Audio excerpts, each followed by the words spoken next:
Yo, what's going on, you guys? It's your boy 3 Stacks in this thing, baby, representing Team Kings of Games. And today I'm coming at you guys with a somewhat degenerate variant of Herald of Perfection. Now, this one's combo-centric, you know.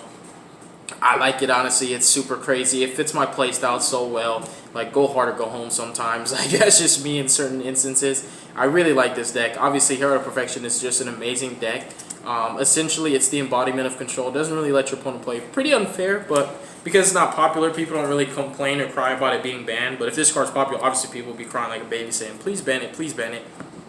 But this deck's crazy, you guys.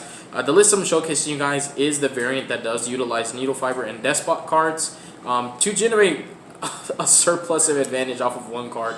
It's so worth the bricks, like, in the long run, because you don't actually need it to play Herald, but having it is so nice, especially if you could summon Herald first and just do your standard combo. It's so good, you guys, honestly. You lose a little bit of value if you summon Herald first, though, because you don't get both the DESKBOT ones. But it's still nice to have that protection, too. But ultimately, it's just a crazy combo, you guys. So I'm going to get into the list, then I'm going to show you guys the combo. This deck is so gas. So starting off with the monsters, 3 copies of Herald of Perfection, 2 are proxies. I've been proxying lately, just I don't have everything I need, but I still want to make content. So 3 Herald of Perfection, he's the man. In this deck, he's the go-to. 3 copies of Benton, Princess Katana. Hiya! This card is just so insane, you guys. She's not once per turn. She searches any light fairy. It's just crazy what you can do with this card. Like, because she searches any light fairy, that's where the variations come from. Herald, it's so crazy. I've built like over 150, 160, I think, variations on Herald of Perfection. It's just so crazy how you can play this deck in so many different ways. Like, we were even playing Cloudians and Insuffusion with Norden to summon Bahamut Shark Toad at one point. Like, it was just so crazy what you could do with this deck. It is so crazy what you could do with this deck. So those are your blue cards, just the 3 Bentons, the 3 Heralds. Normally, you could play other stuff. You could play Saphira. You can also play Cyber Angels to be more aggro going second, like Varash if you want. But this is just like this is what I want right here. So for the rest of the good stuff right here, we're playing 3 copies of Star Seraph Scepter. Cards are non-once per turn Stratos. Normally, you're going to be searching out your Sovereignty, your Staff, and your Throne, basically. Stick and Chair. Sovereignty and Scepter are just so disgusting, you guys. Like, these cards are crazy. Super powerful. Sovereignty reveal to summon is not once per turn. This effect on summon is not once per turn. These cards are just super gas. You can break boards going second, generate a plethora of advantage going first. Rip a card out of your opponent's hand. It's just really nice for information. The Star Seraphs are just so worth playing. They're just so incredible. And the fact that you could search them out just makes them super duper consistent in this deck.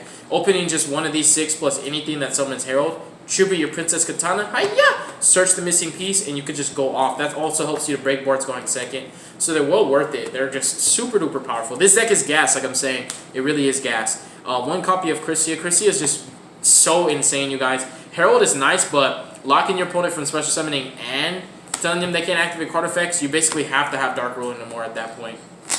Super duper powerful deck. Very, very underestimated. So strong, you guys. High-key strong.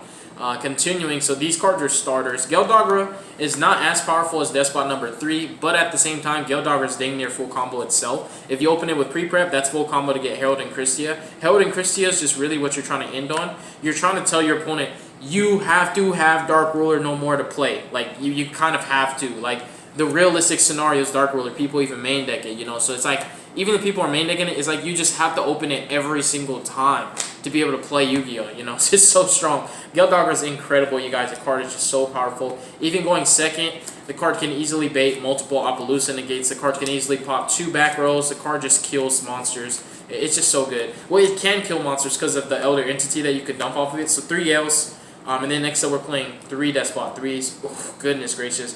3 and Geldogra are some really, really powerful normal summons.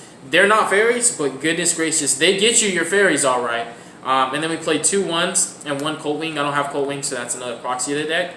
That's pretty much going to be it for the monsters. It's really, these are like super important. These cards right here, the Gel and the DESKBOT 3, just generate so much more advantage than a Manju can for you. And when Diviner comes out, Diviner's nice paired with other ritual cards as well. But it's still like, you have to play more cards in your deck to get more value out of it. But with the Geldogra, it's just like, dang, like, it's so powerful. And even though you play more cards in your deck for DESKBOT 3, it's self-contained. It's all you need. It's a 1-card combo. It's so broken. So for spells, we're playing 3 copies of Las Vegas. This card is gas. and it actually helps you to reborn your cards every turn as long as you're loading your grave with the spells, enough spells for you to just reborn cards like your Star Seraphs, like your Herald of Perfection. It gets so good, you guys, mid to late game, because also when you properly summon Arclights, because it's a level 4, you could just reborn Arclight in a pinch, and that can just get you a free search. It's just so good, you guys. Ritual Sanctuary is busted. 3 copies of Pre-Preparation of Rites. This card is absolute gas, you guys. It's incredible, so powerful. Like, goodness gracious, this card is like almost everything you need every time. 3 copies of Prep. These 2 cards get you Herald of Perfection. That's your game plan right there. You're trying to get Herald as quickly as possible. Including the 3 copies of Extra Foolish Burial. This card also acts as a prep. Dump Arclight, use this effect, just search. It's just so powerful, you guys. Like, honestly, super duper strong spell lineup. The deck has such consistency, such a high consistency, and then the spells just add to it. It's just so good.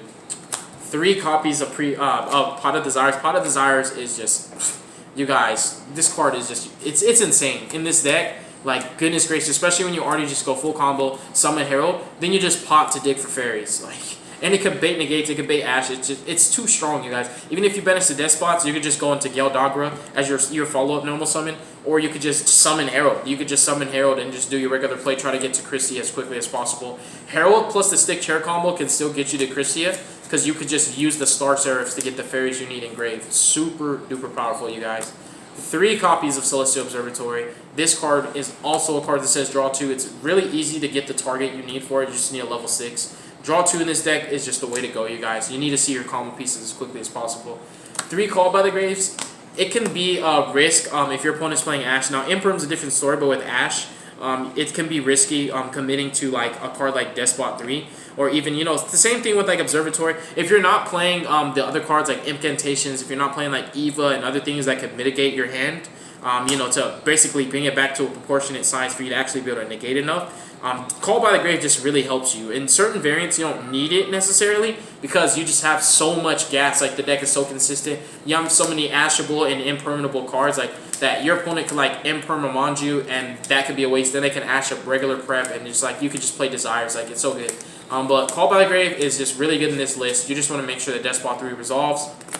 Make sure your Observatory resolves. So many hand traps. It's just people are playing way too many. And then we play 3 copies of Dawn of the Herald. This is the most important spell in the deck. You kind of just need it to play. You want to summon Herald no matter what. There's a lot of things you could do with this deck, but without summoning Herald, you're very restricted and limited in what you can do. Because you're triggering Benton when you summon Herald. That's going to search you what you need. Christia, your Star Seraphs, goodness gracious. So powerful, you guys. The Star Seraphs are just so good. Like the Star Seraph combo, just link in the hip, and then take the hip and another Star Seraph and link in a cross sheet. Special your Christia, add a Star Seraph, trigger the cross sheet. So you basically add a Star Seraph, draw 2, pitch 2. You just plus so much with this deck, it's crazy. Extra deck is 3 Arclights. I'll show you guys the combo too. This deck is really gas. 1 Elder Old Entity, I don't know how to pronounce it. Quandex is the proxy though. The name's like Chatunga or something like that. 2 Gale Dogger gets more utility. Extra Fool's Burial gets more utility. Instead of just searching, it can now out cards. Going second, I could pop. There can only be 1, things of that nature. Orudon. And the man, Needle Fiber. Cross Sheet. These links right here just get you a surplus of advantage.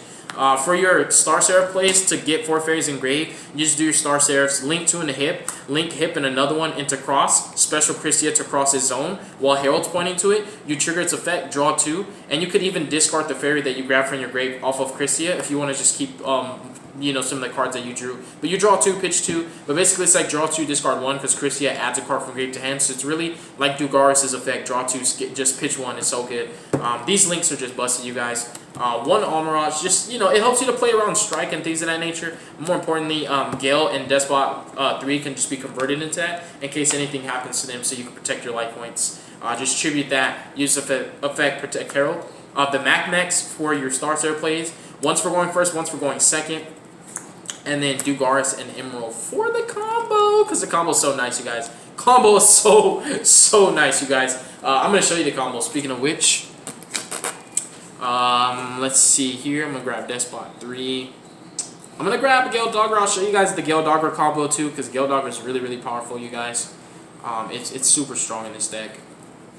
I'm going to grab Coatwing, my Despot 1's Christia, because Christia is strong, you guys. a couple Heralds. I got a proxy for Herald. Grab a couple Heralds and a couple Dons because I might actually be ritual summoning multiple times. So here's what we're gonna do. So the combo, it's not my combo. I actually was watching a Necros deck on Lithium's channel and it just inspired me. I will always give credit, or I will try to give credit.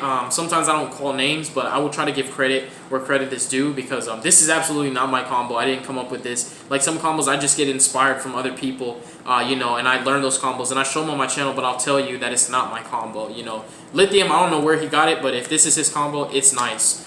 So you're just going to normal summon DESKBOT 3, use its effect to summon DESKBOT 1. And then you're going to link these two into your needle fiber. I'll just play my cards this way. Yeah, I'm just going to play them this way. So, Hulk of Fibrax, Needle Fiber, summon out DESKBOT 1. You're going to link these cards into Arurodon. Use this effect, summon 3 tokens. So, I'm just going to summon 3 tokens here. And you're also going to bring out your 2 DESKBOT 1s because you summon multiple machines at the same time. So, what you're going to do here is you're going to take DESKBOT 1 and a token. Synchro to Arclight. Take DESKBOT 1 and a token. Synchro to Arclight.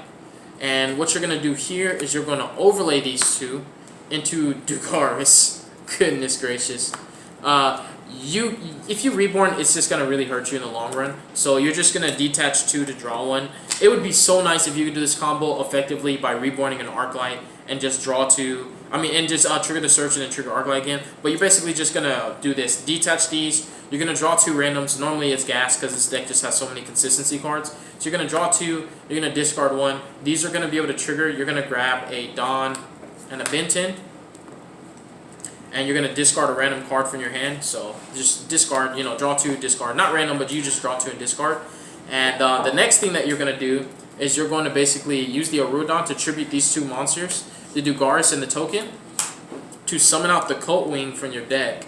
Once you summon the Cult Wing, you're going to summon 2 more tokens, and that's going to bring back the DESKBOT 1s again.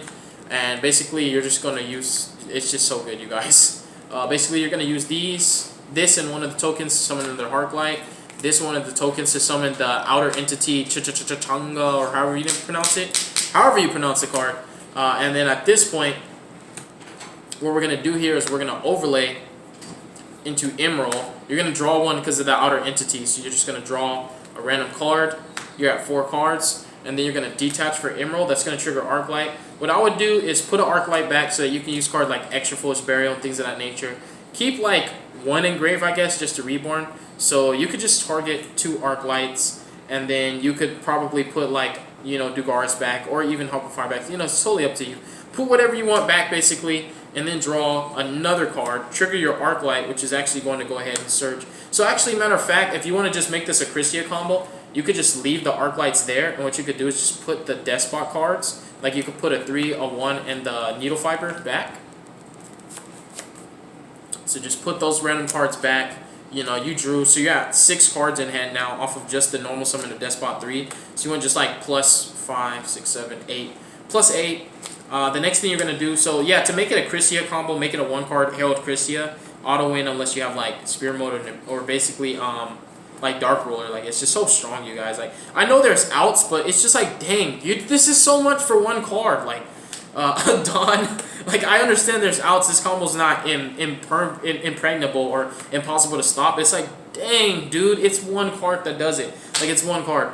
So Dawn Tribute Benton. You're not gonna banish the Dawn. Well, actually, matter of fact, now that I think of it, unless I'm tripping, yeah, you're just gonna let it fall off. You're gonna summon Herald. You're gonna search Christia off of the Benton, and then you're just gonna go ahead and special the Christia. I guess you could play around Lightning Storm if you want. I mean, it's really like, dang, like you can negate it anyways. You're just gonna have too much stuff, you guys. Then you could use the Christia to add the Benton back. You can summon it in defense if you want to play around Lightning